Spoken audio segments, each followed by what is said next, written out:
guys, for tuning in for another episode of Weird Mythic Podcast. That's Naomi. And I got Serena next to me. And we have a guest today. We have a guest. Who is our guest, Serena? He is my man, my fiance. This is my baby daddy. Hey, boy, hey. Anthony, say hi. Hello. How are you guys doing today? Cool. This is going to be so much fun. We're following it up after we had lovely V on from Life Paranormal with V last episode. This episode, we segued into it a little bit last time. We're going to be talking about time travel. Yay, time travel. So I'm going to start off with one of my favorite stories of time travel. And then we're just going to let T kind of take over the show. And I'm excited to hear what you got for us, man. Thank you. Yeah, Sounds good. All right. So mine's a little short story, but I've heard it so many times and I was happy to do some research on it. I'm going to be talking about the Taurid Traveler. Ooh. So this was in 1954 or 1956, okay? Between the times of 1954 and 1956. So there's this guy, he gets off of his plane and he's heading to the next plane and has to go through, security and whatnot. He is in Tokyo. So he goes up to the security desk and he hands him his passport, like you're supposed to do. He's leaving the country. I want my stamp. I need to get on the plane. Let's do this.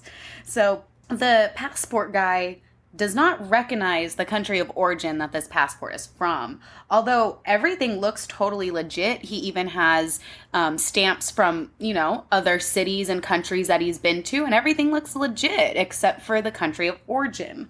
The country that said that this man was from is called Taurid. And I saw it spelled a couple different ways, guys. The one that I have is Taured, and then there's also Taurid. So, but yeah, so the guy at the security desk is trying to figure out, okay, have I not heard of Taurid? Is this just a small country that I haven't come across yet? And anyways, he can't find it. So he has no idea where the hell this passport is. And the guy who gave him the passport is like, dude, I'm from this country. Like, obviously, I have, all my paperwork. I'm here on business. I'm supposed to meet up with this other business guy for blah, blah, blah. And the man is speaking fluent Japanese also. And he's not Japanese. He's from Taurid. So I thought that was interesting also. I think I've heard of this one. I think he, points it out on a map and everything. He does, yeah, exactly. So he does point it out on the map. And it's actually between the cities of France, or not the cities, the countries of France and Spain, which actually is the country called Andorra, which is a real country, but I don't believe it's a country anymore. Sounds made up. It's not. It's not made up. Andorra was a real place. Like Genovia. So this guy is telling the security, now he's talking to multiple security guys at this point because they can't let him in, and he's like, just let me in, it's been a long day, So the security people actually take him into custody. They start to kind of grill him on where are you from? Who are you meeting up with? He has multiple things of currency also that is modern currency that everybody recognizes. And he keeps saying, he's like, no, this is where my country is supposed to be, but it's not on this map. And he's pointing to Andorra and he's like, this is where Taurid is. It's been a country for 1,000 years. So according to this guy, this is a well-known country. Interesting. So they arrest this guy and he's very confused, of course. He's like, what the hell? I'm just here on business. So they arrest him, but instead of taking him to prison or jail or anything, they take him to a hotel room because they're trying to figure out who the hell this guy is. So the Japanese airport security people get him a room at a hotel that's near the airport. And they did have a security guard outside the hotel room all night, okay? So just keep that in mind. So they actually tried to get in contact, or they did get in contact with whatever company the man was there to see for his business trip. They said they don't have any idea who this guy is. They're like, I'm sorry, I don't know who he is. He's not one of our employees. Very strange, right? But the guy had the correct paperwork to prove that he worked for them. So that was another odd thing. Yeah. Parallel universe. So they keep this guy in the hotel room. They're trying to figure shit out at that night. And the security people and police go back to the hotel room the next morning. And as I said, there was a security guard outside the room the entire night. Well, the guy wasn't in there. Open the door. All his stuff was gone. He was gone. It didn't even look like anyone was sleeping in the bed. What floor was he on? Actually, I don't know. Don't know that. So First floor, he got out the window. Like, I don't think it was the first floor. Yeah. But yeah, but there's no trace of this there's guy. no trace of him after that. What about... Oh, I guess there wouldn't be, like, security cameras freaking Not 50. inside the room Yeah, I believe either. all of his passports and his documents and everything. Everything was as well. gone. But this is actually documented at that airport. I'm going to post the sightings I have on our website and everything for you guys. Cool. But yeah, so that's the mysterious Taurid Traveler.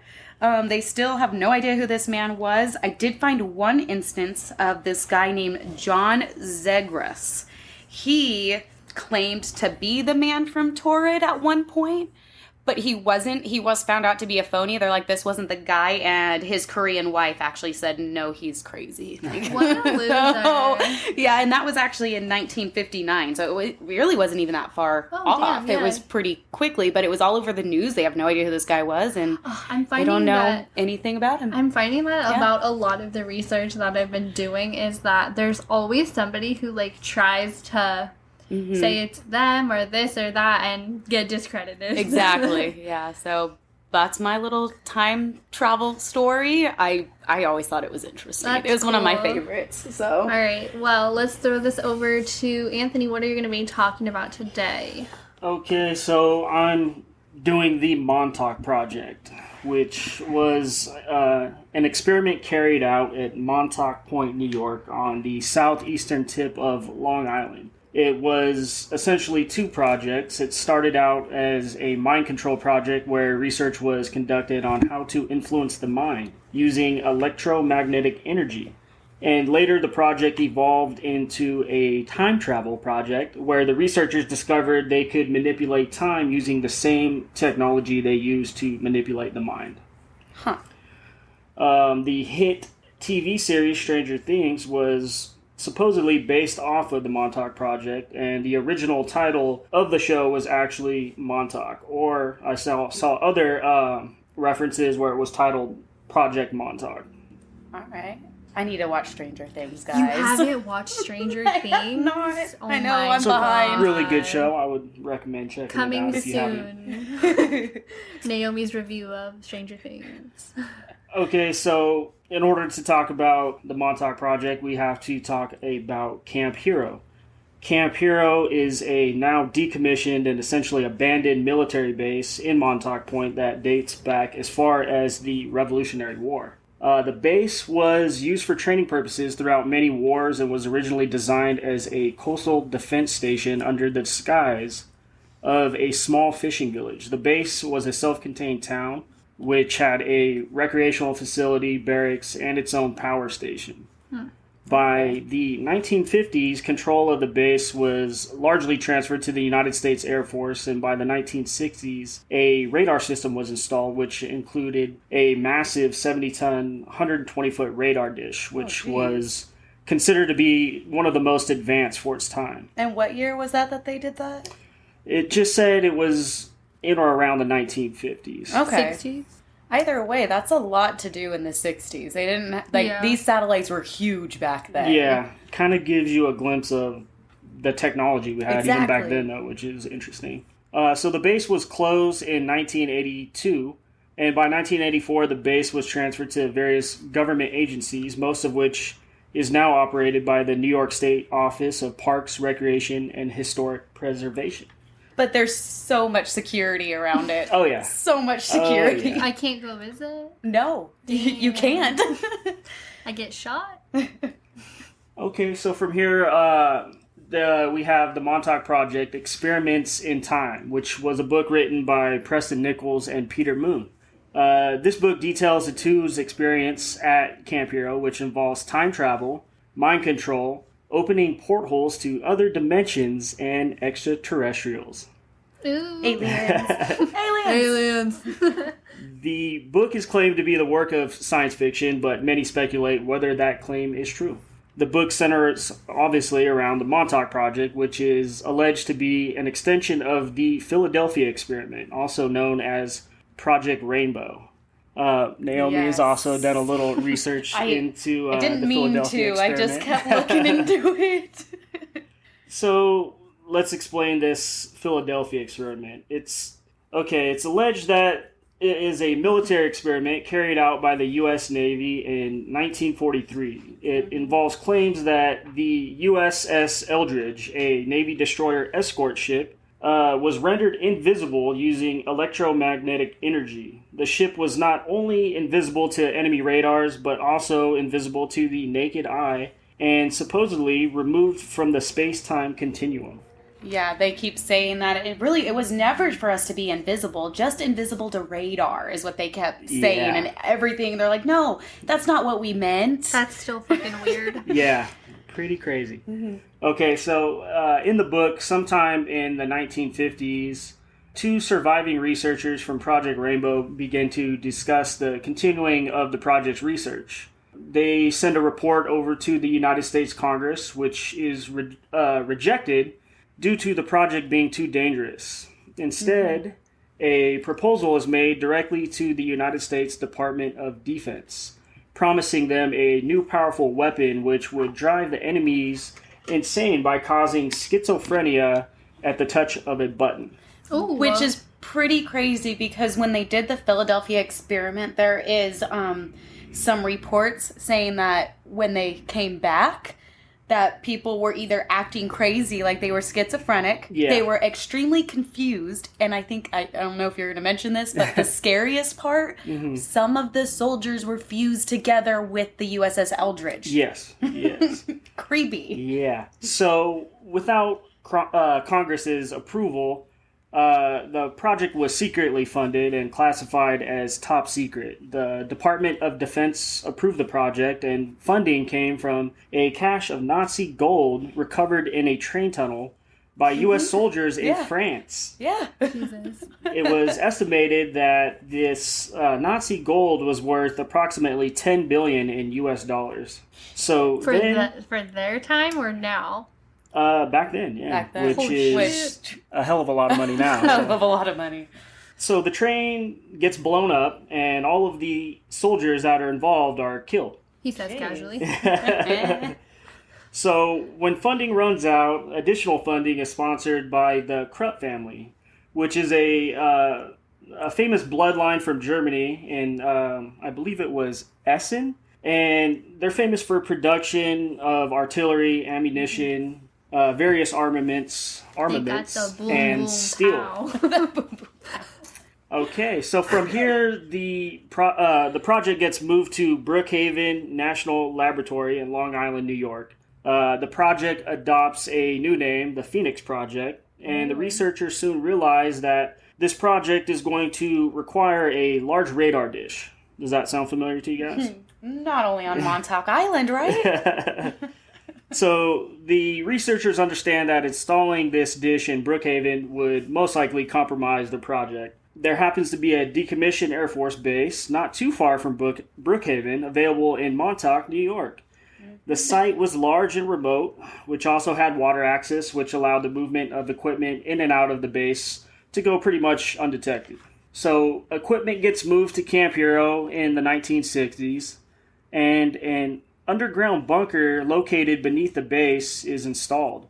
According to some, the site was closed and donated as a park with provisions that everything underground would remain the property of the United States Air Force to mask the nature of the project. So from here, I'm going to list some key parts of the book. So the underground facility was expanded to as many as 12 levels with several hundred workers. Homeless and runaway kids were abducted and subjected to large amounts of electromagnetic radiation, with very few survivors. Subjects had their psychic abilities enhanced to the point where they could materialize objects out of thin air. Experiments were conducted in teleportation. A porthole in time was created, allowing researchers to travel anywhere in time or space. This was further developed into a stable time tunnel. Contact was made with extraterrestrials through the time tunnel, and technology was exchanged, enhancing the project, which allowed access to hyperspace. Huh. And that was all on Montauk Island at this point, right? Yes, at Camp Hero. Okay. So, mind control experiments were conducted on the runaways that were abducted and brought to the base, where they underwent excruciating periods of physical and mental torture. Many were killed during the process and buried at the site. On or around August 12th, 1984, the time travel project at Camp Hero is interlocked in hyperspace with the original Rainbow Project back in 1943. The U.S. Eldridge was drawn into hyperspace. Two men, Al Bielek and Duncan Cameron, both claimed to have leaped from the USS Eldridge while it was in hyperspace. The fuck? Yes, I'm so glad you mentioned Al. I'm over here dancing. So the two are kind of disoriented from this whole event, and basically somehow they end up back at Camp Hero in the year 1983. They both claim to have met John Newman, a famous physicist, even though he was known to have died in 1957. According to Newman, he was part of the original Philadelphia experiment, but the U.S. Navy denies this. Staff from Camp Hero traveled to the USS Eldridge and shut down the generators, causing the ship to return back to Philadelphia in 1943, resulting in the collapse of the time tunnel. Metahumans and experiments in special serums to create such individuals were tested. Super soldier Yeah, serum. pretty interesting. Kind of brings me back to, super soldiers and stuff like that. So after the experiments were completed, the facility was closed.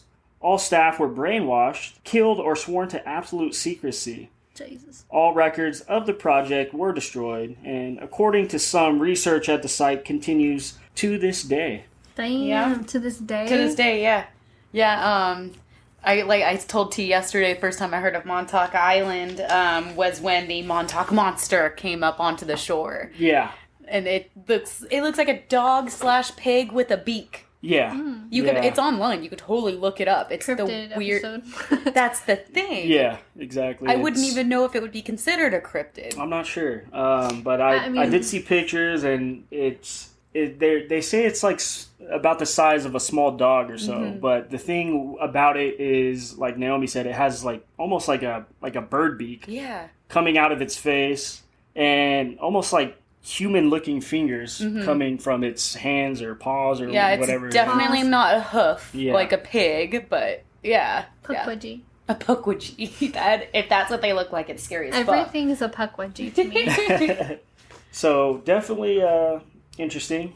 Yeah. Whether you believe it or not is up to you, but we've seen lots of different mind control type of things pop up, like MK Ultra. Yes, thank you. Yes. And What's several that? other. Oh, you'll find out. Okay. Well, because it's on our list of episodes. I definitely want to Maybe get we'll into have T MK back for Ultra. that. Maybe I'll be back for that. Yeah, thank you, Tino. That was awesome. I'm kind of wanting to hit on something that you mentioned about Al Bielek. Bielek? Bielek or Yeah, Bielek? absolutely. Anyways, Al. So, not only was he on the USS Eldridge in 1943, but he actually claimed to have jumped twice to 2 different years. The first year was 2137, and he said that when he arrived there, he was immediately treated for radiation, but he said that they were using mainly light. So they were having light hit him, which I think is interesting because radiation and light, like, don't you get radiation from? I don't know how it all works. I just thought it was interesting. Yeah. And when he was at that hospital being treated for radiation, he said the only thing that was on TV was the news and educational programs. He also said that there was so many shifts in the Earth's plate tectonics that Florida was completely gone. Damn. The Great Lakes were just one giant lake.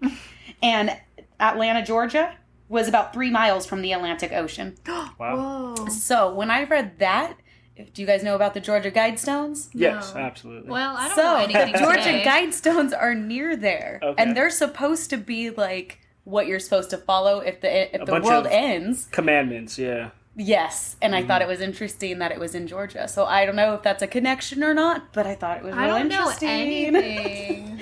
Yeah, there's Serena's clueless. Look at my cat. What the I fuck is know. she doing? conspiracies around the Guidestones that Yeah. people say, are like Naomi said, like in like almost like a population control type It of is, event. yeah. And Oh. it's interesting. I did a huge project on it when I was in college. It was great. So yeah, I thought that was interesting that Florida is gone. The Great Lakes are one giant lake. Atlanta, Georgia now is beachfront property. U.S. and Canada, the government no longer existed in the year 2137. There was more of a local martial law sort of going on. Like, people were governing themselves, is what it sounded like, according to Bialik. They also there was a huge war, according to him, in 2005, that the population of the entire world went down to 300 million. We're at 7.6 billion right now, guys. So, obviously, that didn't happen.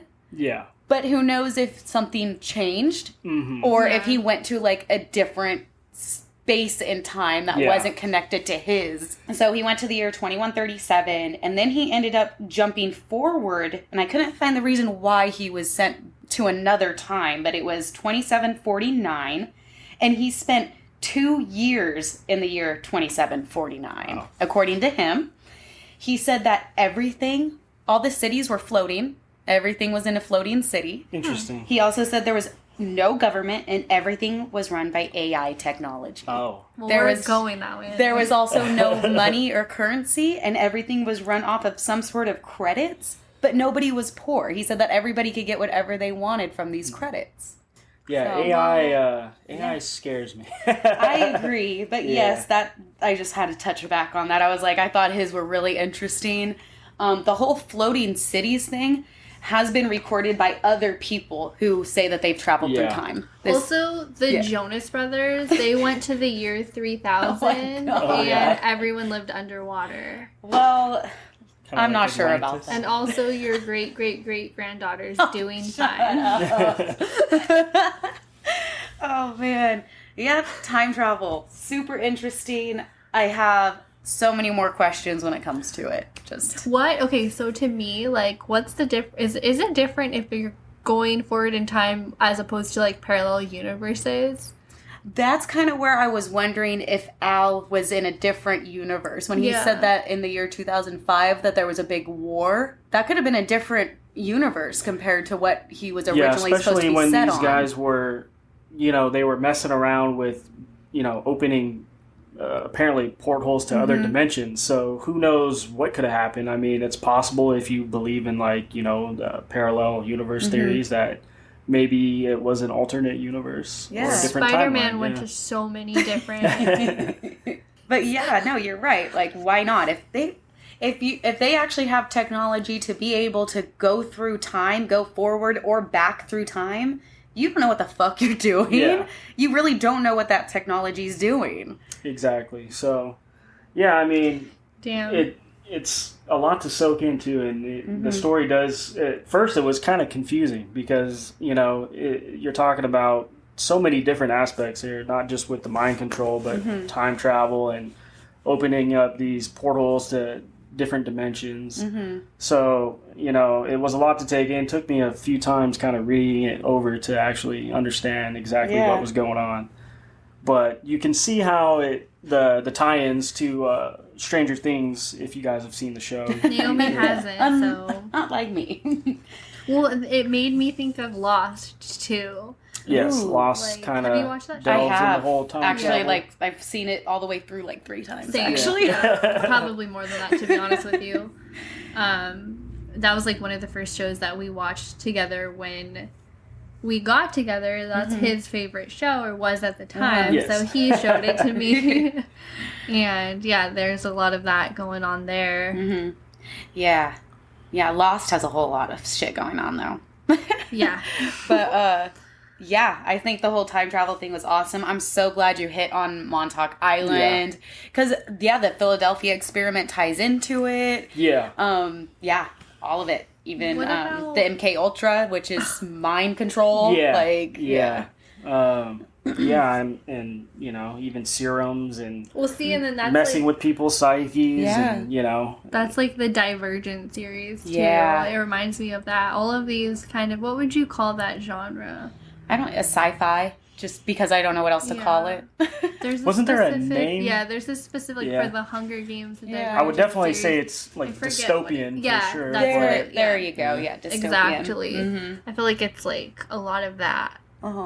So, do we want to... I have one other story that's possible time travel, if you guys want to hear it. Let's hear it. All right. So, have you guys heard of Lorena Garcia Gordo? No, never heard of her. All right. So, I have. in July of 2008, in 2008, this woman, Lorena, woke up and she was, about to get ready for work, whatever you do at first thing in the morning. But she immediately noticed that these aren't my bed sheets, but this is my room. This is my house. And she's like, okay, that's just strange. Yeah. So she continues to go to work. Get ready for the day, and she just, that was the first thing she noticed was the bed sheets. Kind of has a suspicion, but just kind of going along with it. Exactly. So she goes to work. Once she arrives at work, she notices that the name on her office door was not her name. So that put up something else. She's like, okay, that's so strange. What is going on? Definitely a red flag there. So she actually, instead of immediately going to her supervisor or whoever, her boss, she went onto her company's website. She found herself on her company's website. However, she was in a completely different department and had a completely different role in the company. Wow. So she called the supervisor who she found on the online through her company. It wasn't her original supervisor, obviously. But she calls him and says, I got to take a sick day. Which, at this point, I'm like, I would be so confused. I don't even know if I could make that phone call. So, good job for her for having... She didn't want that no-show, no-call. Right. Yeah, so she straight up called her supervisor, said, I gotta take a day. I'm not having, I don't feel well. So, she goes back home, and she's starting to kind of okay, what the hell's going on?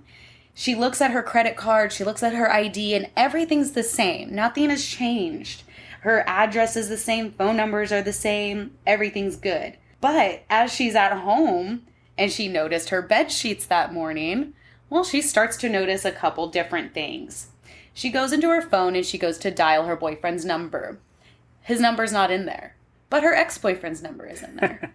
And according to everything she found out from just going through her phone, she is still with her ex-boyfriend. Oh, wow. She hasn't been with him in years, and she's been dating this other guy for 4 months at this point.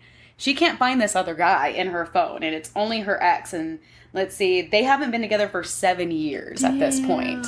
So at this point, I'd be trying to figure out what year it was. Exactly. But it was the same year. She looked up the news. She looked at the previous, Newsday's articles. She said they were all the same. She's like, nothing has changed, except for the fact that these are not her bed sheets. She noticed that her clothes, she did have some clothes that she doesn't remember buying.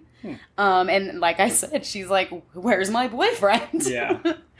So she went to a psychiatrist because she's like, there's something wrong with my head. I can't figure this out. The psychiatrist can't find anything wrong with her. They're like, is it just stress? And she goes, no, nothing out of the normal. So she started thinking, is she having some sort of amnesia? But she really doesn't believe that because she's like, no, I haven't been with this man for 7 years. I didn't buy that article of clothing. Everything else that would be this little things that you're like, I did not do that. That would slowly drive you insane, I feel. Yeah, that's why she went to a couple different psychiatrists while this was, going on. So months have passed. She's gone to psychiatrists. They can't find anything. She's talked to her family. They're like, I'm sorry, but none of that has happened. You've been with this man still. Yes, you did buy those. Yes, this is where your job is. Yes, this is your job title. And so a couple months go by, and her sister goes to have some sort of surgery. And Lorena is like, why is she having this surgery again? She already had it. She doesn't need it again. And her sister and her family is like, what are you talking about? She has not had this surgery. So whoa. Lorena, as these months go on, she's starting to go through past emails, past text messages, and she does not remember any of these emails or texts. Damn. She's really trying to figure this shit out, guys. So essentially, she just kind of gave up after 5 months. She kind of accepted that this is still her life somehow, and she went online and posted a blog about it. You told me about that. So I do have where that blog is, and we will post it. That kind of reminds me of that TikTok. that guy on TikTok. Yeah. Who? What year did he claim? I think it was I don't even remember. 2027 or something. Yeah. We're stuck in the year 2027 or something It's like fake, that. Yeah. though. Yeah. See, she thinks that she's in a parallel universe. Yeah. Which goes into our time travel I wonder, thing. what if she, like, astral projected into that? She kind of asks about that. So it is all in Spanish, so it was kind of hard to find some things that were, like, easily translatable. But she pretty much just made this blog asking for help. She's like, I don't think I belong here, but some things are the same, but there's so many things that aren't, and I don't remember the last 5 months compared to now, the next 5 months that she's been in this new universe. I feel like she astral traveled into, like, because she was sleeping. She when was it happened, sleeping, yeah. And you can do that in your sleep. Yeah. I feel like that's what happened. Or it's very and she's possible just that... stuck, or they swapped consciousness, or however you want to. I don't know. That's crazy. Maybe she just accidentally entered into, like, a different timeline or a different parallel. Exactly. What would you do? Yeah. I don't know. That's how I don't felt. know. What would you do? I would Quit feel my like I job? would be going crazy, Yeah, which is how she felt. Yeah, that's totally understandable. I would just, and I don't know exactly what I would do at all, actually. I have no clue how I would react.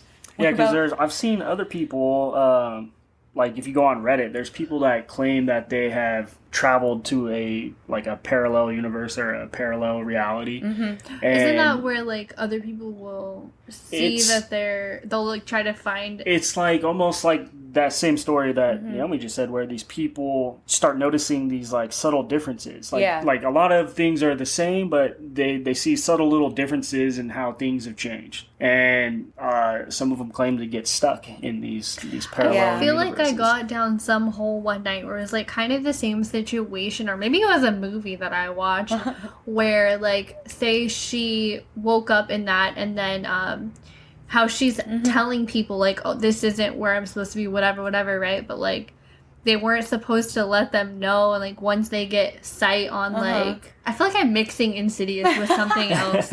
I don't know, or did I make this? Was this a fever dream? I don't know. But time travel is just, or even just parallel universes is one of those things that you can't 100% wrap your mind around. Yeah. Well, what's that one show you used to watch with James Franco? That was about the JFK assassination. Yeah. Didn't he time travel? It was the year in that the year that JFK. I forget was, what the show was. Supposedly shot. Supposedly. That was a good show. 64? Okay. Something It was in along the that? 60s. Yeah. I don't remember. I know I suck. I don't know American history either. So I don't remember the character's name, but Franco goes back through, like, his neighbor has, like, a portal, and he goes through the portal, and he's basically, I want to say, like, that show where you can't let people know that you're... I don't know. It Can't was let like, them know. It was basically, like, the more he tried to investigate the JFK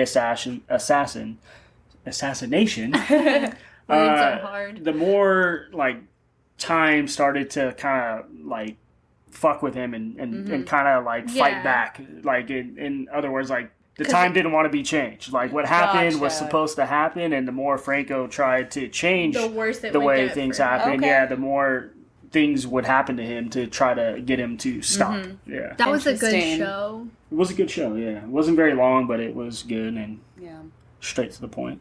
Interesting. I love that they'll never stop making stuff about time travel, and we'll always have, like, things to watch or stories to read. Right? Which I watched for the first time a couple months ago. You're breaking my heart. I know. It's going to break your heart how many movies I haven't seen. I own all of them. If you want to borrow them, I will hand-deliver them to you. They're on Netflix. I have no reason to not, but I don't know. I rewatch, like, the same 4 shows. I don't know why. But I don't know. We're definitely going to have to touch back on, like, different parallel universes.